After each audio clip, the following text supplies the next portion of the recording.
Вкупно 218 преставки стигнале во Агенцијата за храна и ветеринарство и тоа најголем дел од нив 17 се поврзани со нехигиена.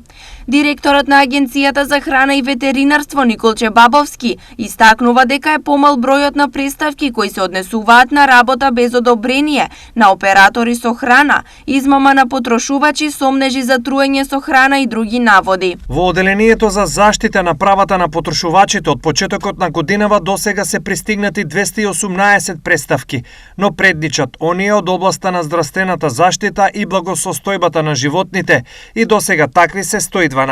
Изјави Бабовски. По бројност по нив се оние кои се однесуваат на безбедноста на храната од неживотинско потекло. Нивниот број досега изнесува 90. Само 13 преставки се однесуваат на безбедност на храната од животинско потекло. Останатите се предлози, нагласува Бабовски.